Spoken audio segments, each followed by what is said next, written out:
The obsidian shard. Lucien stared into the swirling nebula projected on his lab's main screen. The vibrant colors, normally a source of inspiration, now felt like a mocking reminder of his failures. 5 years. 5 years since his wife, Ilara, was lost during a deep space expedition. Officially, it was a navigational error, a stray asteroid. Lucien knew better. Ilara was too skilled, too meticulous to make such a basic mistake. He suspected sabotage, a conspiracy, but his relentless pursuit of the truth had only led to dead ends and whispers of obsession. He took a long swig of synth coffee, the bitter taste doing little to dispel the fog in his mind. He needed a breakthrough, something to pull him out of this cycle of grief and self-doubt. That's when the alert chimed. Unidentified energy signature detected in the Cygnus X1 region. His automated system reported.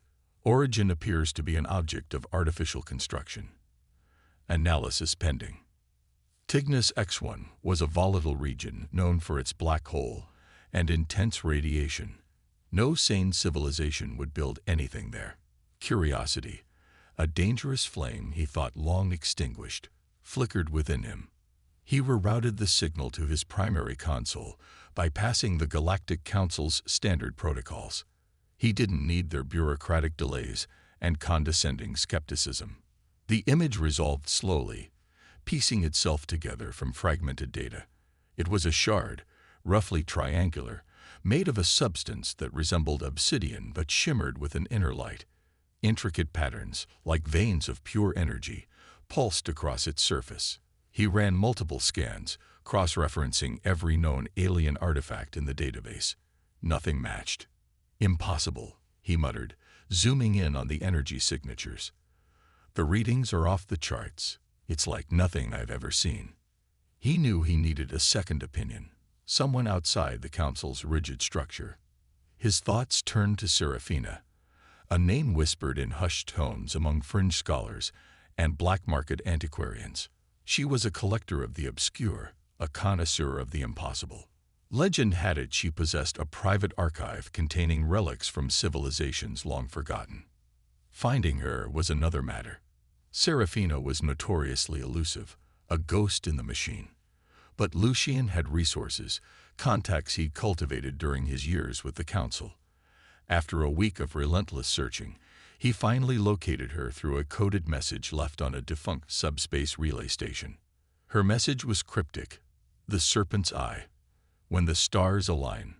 Lucien recognized it as a reference to a hidden observatory located on the remote planet of Ethelgard, a world shrouded in perpetual twilight and steeped in ancient mythology.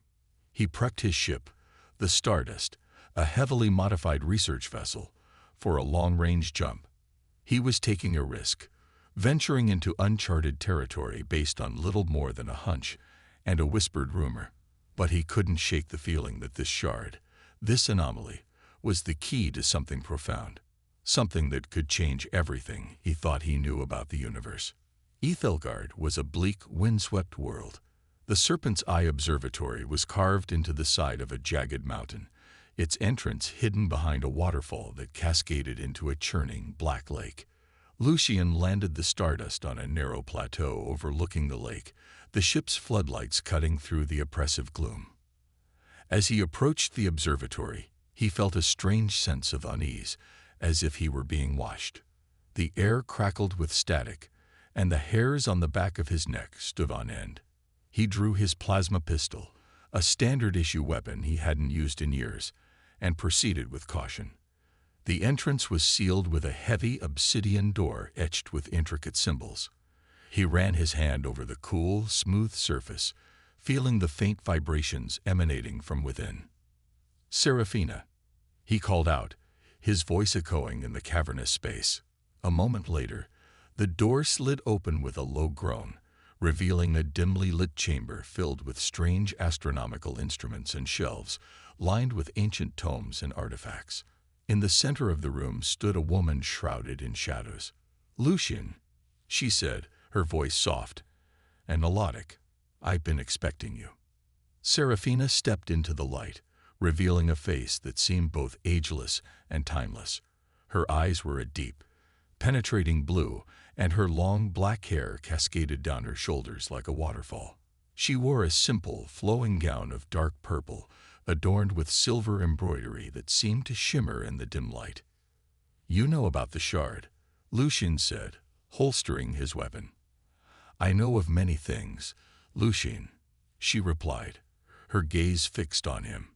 "The shard is but a fragment of something far greater, something that has been hidden from humanity for millennia." She led him to a large, circular table in the center of the room, where a holographic projection of the Cygnus X1 region hovered in the air. She manipulated the controls, zooming in on the obsidian shard. "This artifact," she said, "is a key to unlocking a prison that holds something that could either save or destroy us all." Lucien felt a chill run down his spine. "What is it?" "It is a being," Serafina replied, "a being of immense power, trapped by an ancient civilization known as the Watchers. They feared its power, so they imprisoned it, using the shard as a seal." "The Watchers," Lucien said, his mind racing. "I've read about them in obscure texts. They were said to be a race of godlike beings who manipulated the evolution of countless species across the galaxy." "They were not gods, Lucien," Serafina said, her voice laced with disdain. "They were simply a more advanced civilization, one that sought to control and dominate all that they encountered. They saw humanity as a potential threat, so they manipulated your evolution, guiding you down a path of their choosing." Lucien struggled to process the information. It was too much, too unbelievable. But why imprison this being? What was so dangerous about it? "It possessed knowledge," Serafina said, "knowledge that the Watchers sought to suppress. Knowledge of their true origins, their true intentions. It knew the secrets of the universe, secrets that could shatter their control. And you believe this shard can free it?" "It is not a matter of belief, Lucien," Serafina said. "It is a matter of destiny. The stars are aligning. The prison is weakening. The being will be freed, whether we like it or not. The question is, what will we do when that happens?" Lucien didn't have an answer. He was a scientist, not a prophet. He dealt in facts, not prophecies. But he couldn't deny the evidence before his eyes, the strange energy emanating from the shard, the ancient knowledge contained within Serafina's words. He knew he had to bring this information to the Galactic Council, despite his reservations. The fate of humanity, perhaps the fate of the galaxy, could depend on it. "I need to contact the Council," he said. "They need to know about this." Serafina nodded. "I will help you. But be warned, Lucien. The Council is not what it seems. They may be more interested in controlling the being than in understanding it." Lucien knew she was right. The Council was a political body, driven by ambition and self-preservation. They would likely see the being as a weapon, a tool to be exploited. But he had no choice. He had to try. He activated his comm device and sent a coded message to the Council, requesting an urgent audience. He explained his discovery, the obsidian shard, the imprisoned being, the threat of the Watchers. He knew they would be skeptical, but he hoped the sheer weight of the evidence would be enough to convince them. He waited anxiously for a response, his heart pounding in his chest. The fate of the universe hung in the balance. Finally, the message arrived. "Councillor Valerius will meet with you on Galador Prime in 24 hours. The message read, "Bring the artifact, and be prepared to answer some difficult questions." Lucien looked at Serafina, his face grim. "It's time," he said. "Time to face the music." Shadows of the Watchers. Larx's golden eyes gleamed. "But you can. The Watchers gave humanity more than they intended. Your ability to adapt, to understand, to innovate. These were meant to serve them. Instead, they will be their undoing." He pressed his hand against a wall, and the liquid metal surface rippled in response. "This prison holds more than just myself. It contains a repository of weapons and knowledge the Watchers sought to erase from existence. Weapons that can disrupt their technology, knowledge that can shield your minds from their control. The structure groaned under another volley of fire from the Watcher ships. Sections of the walls began to buckle and collapse, revealing corridors that hadn't been visible before. RX turned to Marcus. You possess the instincts of a warrior, the discipline of a soldier. I will show you how to wield the power of the ancients. He extended a hand towards a newly formed passage, the air shimmering with energy. Follow me. There is no time to waste. Marcus hesitated for only a moment, then nodded. Jenna, stay with the doctor. Keep those scanners running. Let's see if we can find something to even the odds. He turned to his security team. Team Alpha with me. Let's go make some noise. He and his team vanished into the passage, their plasma rifles raised, ready for whatever awaited them.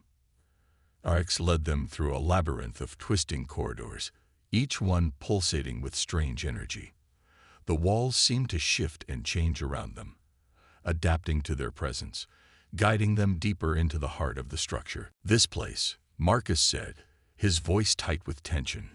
It's alive, isn't it? It is a construct of immense power, RX replied, created by a civilization that predates even the Watchers. They sought to understand the universe, to unravel its mysteries. The Watchers destroyed them, erased them from history, but their legacy lives on in this place. They'd reached a vast chamber, the air thick with energy. In the center of the room stood a complex device made of crystal and metal, humming with power. RX approached the device and placed his hand upon it. This, he said, is a resonance amplifier. It can amplify the natural psychic abilities of living beings, allowing them to tap into the collective consciousness of the universe. Marcus frowned. Psychic abilities? You're talking about mind reading, telekinesis.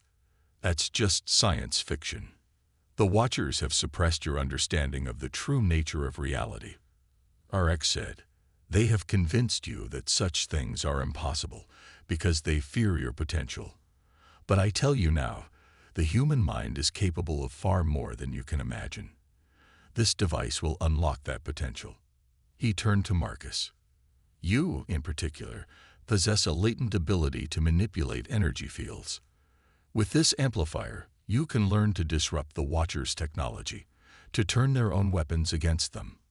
Marcus was skeptical, but he couldn't deny the power he felt emanating from the device. He stepped forward and placed his hand upon it, feeling a surge of energy coursed through his body. His mind began to race, thoughts and images flooding his consciousness. He saw the Watcher ships outside, their weapons primed, ready to obliterate the structure. He saw the Watchers themselves, their cold, emotionless faces filled with contempt for humanity. And then he saw something else. A weakness, a flaw in their technology, a vulnerability that could be exploited. I see it, he said, his voice filled with awe. I see how to disrupt their shields. It's like a harmonic resonance. If we can generate the right frequency, we can overload their systems. RX nodded. Excellent. Now, focus your mind. Channel your energy through the amplifier. Let the resonance flow. Marcus closed his eyes, concentrating on the images he had seen. He felt the energy building within him, a raw, untamed force that threatened to overwhelm him. But he held on, focusing his will, channeling the energy through the amplifier. The device began to hum louder, the crystals glowing with an intense light. Outside, the Watcher ships began to shudder, their shields flickering and distorting. It's working, Jenna reported over the comm, her voice filled with excitement. Their shields are collapsing. Keep it up, Marcus. Marcus pushed himself harder, channeling more energy into the amplifier. He felt a searing pain in his head, but he ignored it, focusing on his goal. The Watcher ships began to fire wildly, their weapons malfunctioning, their targeting systems haywire. And then, one by one, the ships began to explode, their energy cores detonating in spectacular bursts of light. We did it, Jenna said, her voice filled with disbelief. We actually did it. You took out the entire fleet. Marcus collapsed, his body drained of energy. RX caught him, lowering him gently to the ground.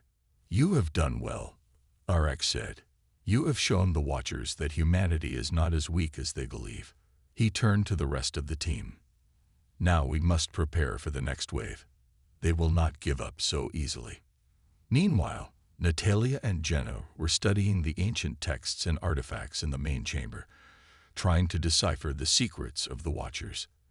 They discovered that the Watchers had been monitoring humanity for millennia, subtly influencing their history, their culture, their technology.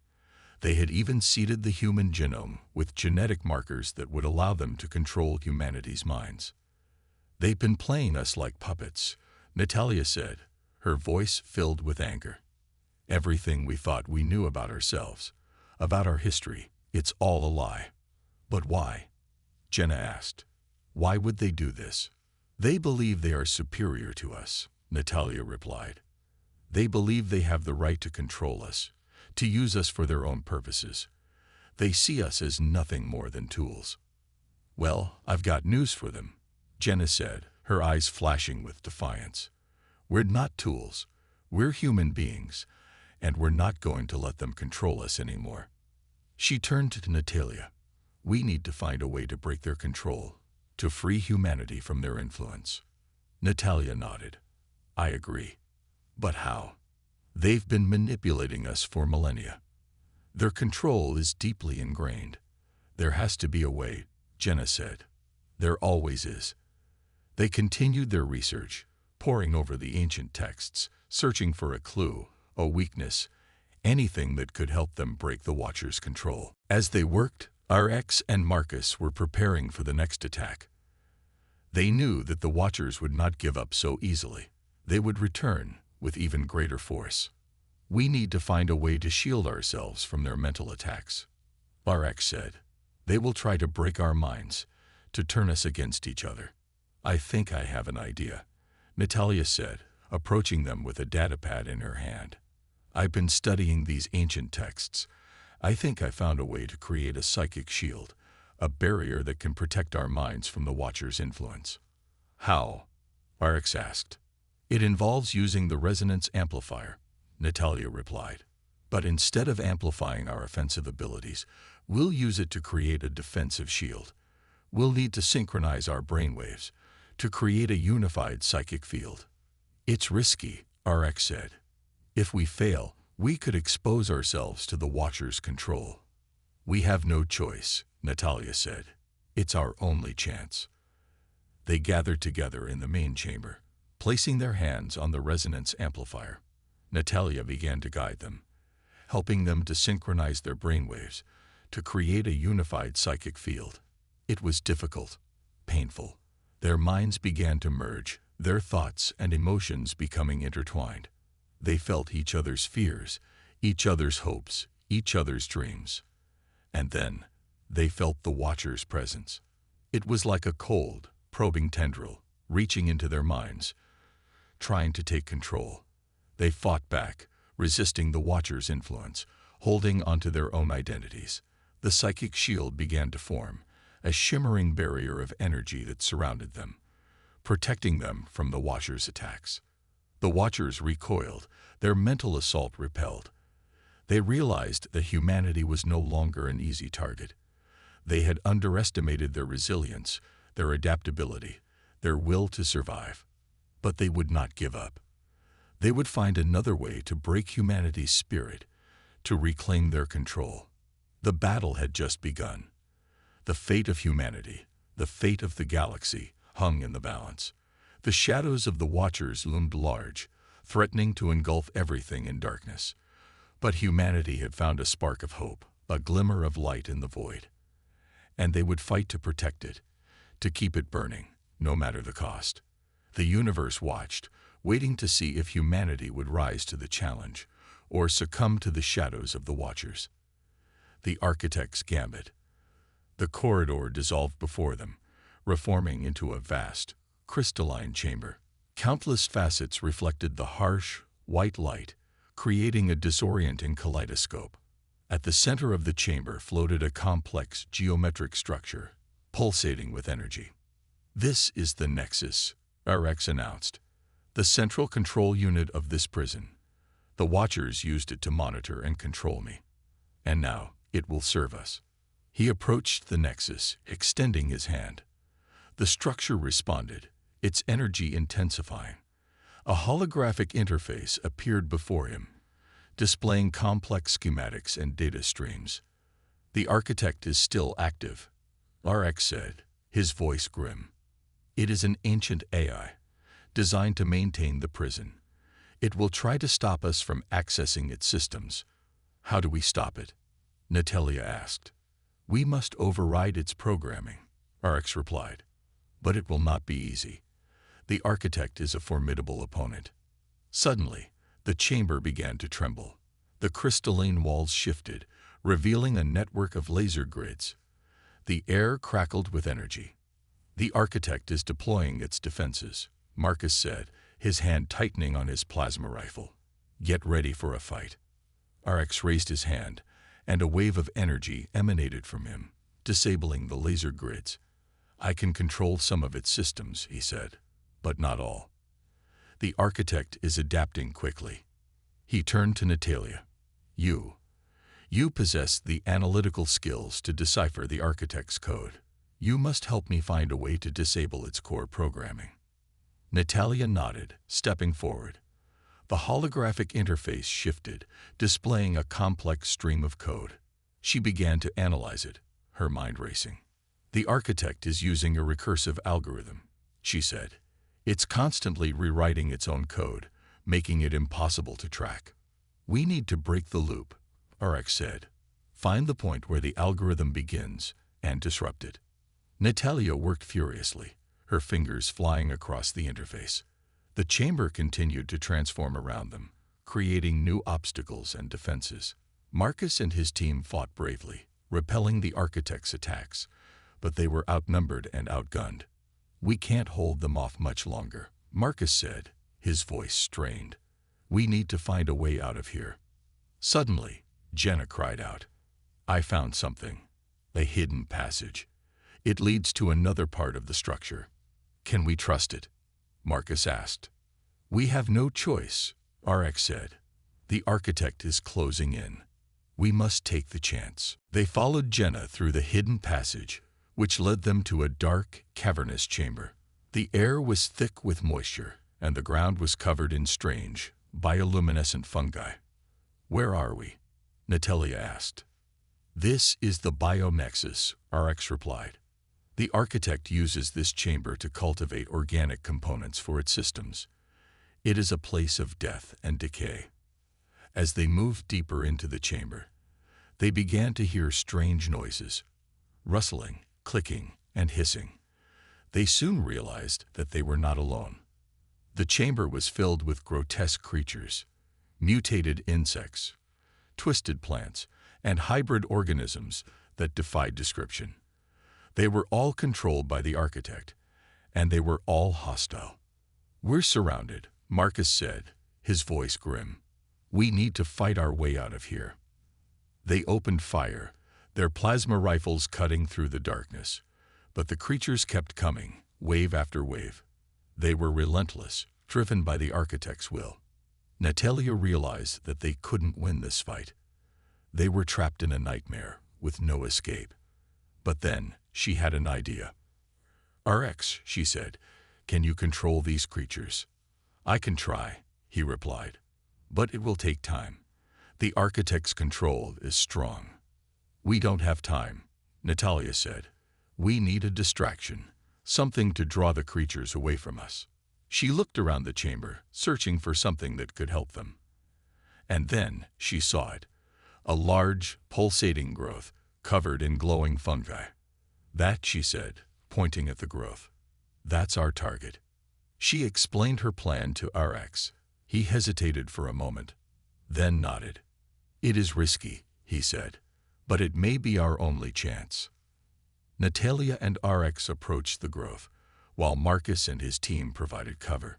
The creatures swarmed around them, their eyes glowing with hunger.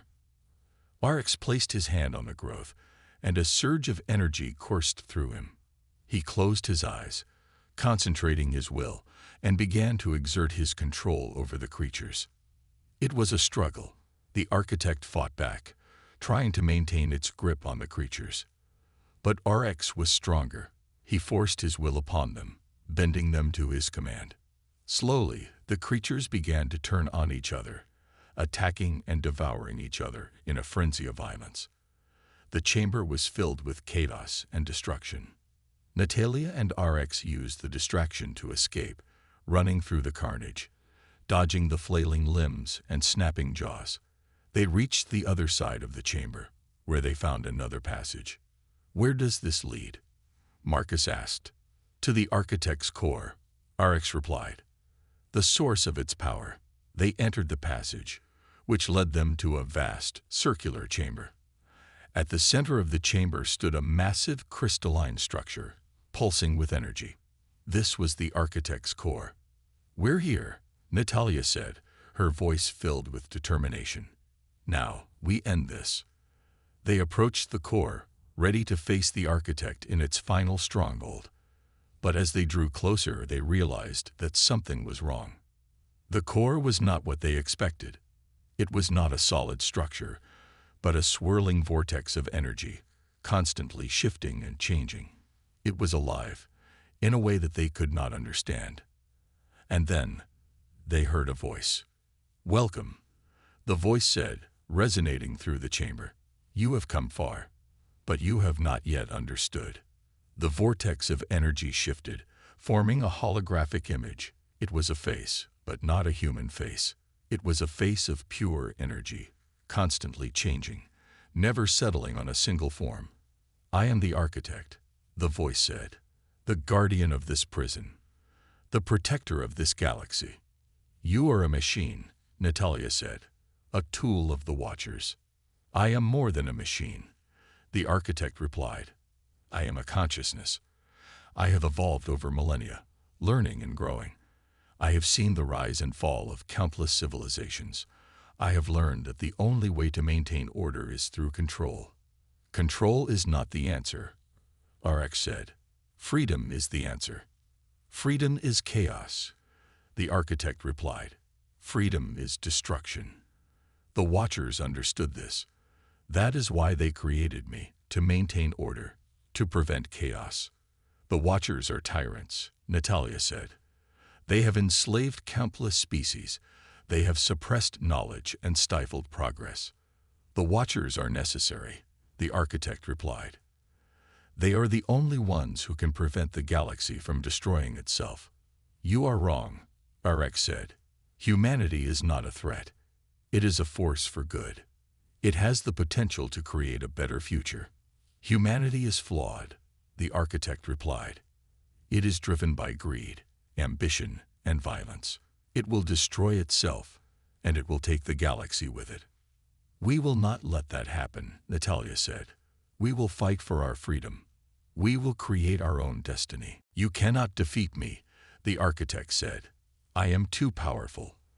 I control this entire structure. I can destroy you with a thought." "We are not afraid of you," RX said. "We have faced greater challenges. We have overcome greater obstacles. We will not be deterred."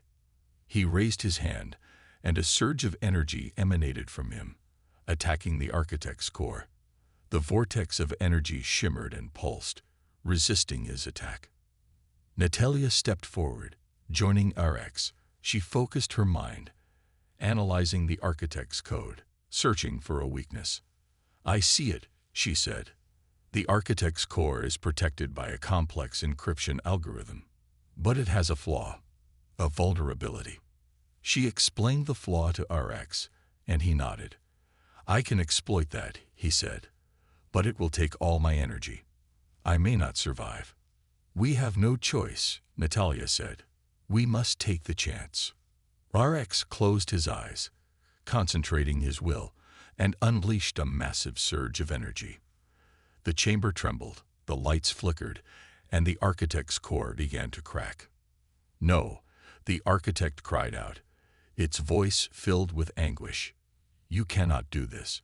I am the only one who can protect you." But it was too late. RX's attack had shattered the architect's core, destroying its consciousness. The chamber fell silent. The lights dimmed, and the energy faded away. The architect was gone. They had won. But their victory had come at a cost. RX was weakened, his energy depleted. He collapsed to the ground, his body limp and lifeless. RX, Natalia cried out, rushing to his side. RX, can you hear me? He opened his eyes, his gaze unfocused. I have done what I could, he said, his voice weak. Now, it is up to you. He closed his eyes again, and his breathing stopped. He was gone. Natalia felt a wave of grief wash over her. They had lost a valuable ally, a powerful friend. But she knew that they could not give up. They had a duty to fulfill. They had to carry on RX's fight, to protect humanity from the Watchers. She stood up, her face set with determination. We have a lot of work to do, she said to Marcus and Jenna. Let's get started. They left the architect's core, ready to face whatever challenges lay ahead. They were a team, united by a common goal. They would not rest until humanity was free. The Liberation Protocol. Jenna and Natalia worked tirelessly, poring over the ancient schematics and data logs retrieved from the Nexus. They discovered that the Watchers had developed a network of control nodes scattered across the galaxy, each one responsible for monitoring and influencing specific sectors. Earth, they learned, was under the direct control of a node located in the Kuiper Belt, disguised as a derelict asteroid mining station. If we can disable that node, Natalia said, we can sever the Watchers' control over Earth. But how do we get there? Marcus asked. It's thousands of light years away. We don't have a ship capable of making that kind of jump. This structure does, RX replied, gesturing to the Nexus. It is capable of folding space, creating a temporary wormhole that can transport us anywhere in the galaxy. But it's damaged, Jenna said. The architect's destruction destabilized its core. It'll take weeks to repair it. We don't have weeks, Natalia said. The Watchers will be back. We need to act now. There is another way, RX said. I can use my energy to stabilize the Nexus, but it will drain me completely. I will not survive. We can't ask you to do that, Marcus said. You've already sacrificed so much. I have lived for millennia, RX replied. I have seen countless civilizations rise and fall. I have a duty to protect the galaxy from the Watchers. This is my purpose. He turned to Natalia. You possess the strength and the knowledge to lead humanity to freedom. You must carry on my legacy. Natalia nodded, her eyes filled with tears. I will not fail you, she said. RX approached the Nexus, placing his hands on the crystalline structure. He closed his eyes, concentrating his will, and began to channel his energy into the core. The chamber filled with light, and the Nexus began to hum with power. The damaged sections of the structure began to repair themselves, the cracks and fissures vanishing, as if they had never existed. It is working, Jenna said, her voice filled with awe. The Nexus is stabilizing. But as the Nexus regained its power, RX began to weaken. His body trembled, and his face grew pale. RX, stop, Natalia said. You're killing yourself. I am almost finished, he replied, his voice strained. Just a little longer. He pushed himself harder, channeling more energy into the Nexus. The chamber shook, and the lights flickered. And then, with a final surge of power, the Nexus stabilized. The wormhole generator was operational. RX collapsed to the ground, his body limp and lifeless. He was gone. Natalia rushed to his side, cradling his head in her lap. Thank you, she whispered. Thank you for everything. She closed his eyes and then stood up, her face set with determination. We have a mission to complete, she said to Marcus and Jenna. Let's go liberate Earth. They boarded a small scout ship, armed with the weapons and technology they had recovered from the prison. They set the coordinates for the Kuiper Belt and then activated the wormhole generator. The chamber dissolved around them, and they were plunged into a swirling vortex of energy. The journey was brief but disorienting. They emerged from the wormhole near the designated coordinates in the outer reaches of the solar system. Before them lay the Kuiper Belt, a vast expanse of icy rocks and frozen gas, and hidden among them, disguised as a derelict mining station, was the Watcher's control node. They approached the station cautiously, scanning it for any signs of activity. They detected a faint energy signature, but otherwise, the station appeared to be abandoned. "It's a trap," Marcus said. "They know we're coming." "We have no choice," Natalia said. "We have to disable that node." They docked with the station, and then entered its deserted corridors.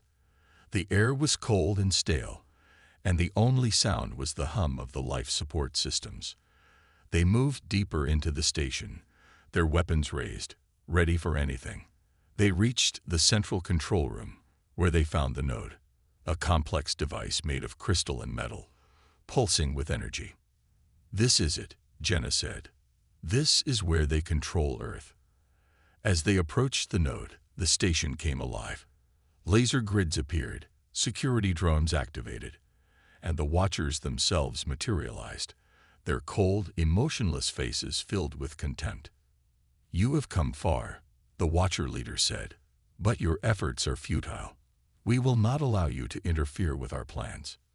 "We are here to liberate Earth," Natalia said. "We will not be deterred." The battle began. Marcus and his team fought bravely, repelling the Watchers' attacks, but they were outnumbered and outgunned. Natalia and Jenna worked furiously, trying to disable the node. They analyzed its code, searching for a weakness, a vulnerability. "I found it," Jenna said. "There's a kill switch. If we can activate it, we can shut down the entire system. But it's protected by a complex encryption algorithm," Natalia said. "It'll take hours to crack it." "We don't have hours," Marcus said. "They're closing in." Natalia closed her eyes, concentrating her will, and reached out with her mind. She had learned much from RX, and she knew that she could tap into the collective consciousness of humanity.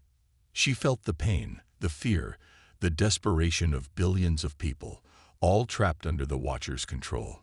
And she felt their hope, their resilience, their determination to be free. She channeled that energy into the node, breaking through the encryption algorithm.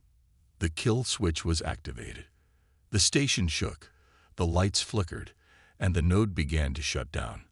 The Watchers screamed in frustration, their control over Earth severed. "No," the Watcher leader cried out. "This cannot be." But it was too late. The Watcher's power was broken. The station fell silent. The laser grids deactivated, the security drones powered down, and the Watchers themselves vanished, their presence erased from existence. Earth was free. Natalia, Marcus, and Jenna returned to their ship, exhausted but triumphant. They set course for Earth, ready to deliver the good news. As they approached their home planet, they saw a sight that made their hearts soar. The people of Earth had risen up, casting off the shackles of the Watcher's control. They were celebrating their newfound freedom, dancing in the streets, singing songs of joy. Natalia smiled. Their mission was complete. They had liberated Earth, and they had given humanity a chance to create its own destiny. But they knew that their fight was not over. The Watchers were still out there, lurking in the shadows, plotting their revenge. They would return with even greater force, but humanity would be ready. They had learned the truth about their past, and they had embraced their potential. They would stand together, united against the Watchers, and they would fight for their freedom, for their future, for their place in the galaxy. The liberation had begun, and humanity would not rest until it was complete. The stars awaited, and humanity, forever changed, was ready to meet its destiny among them.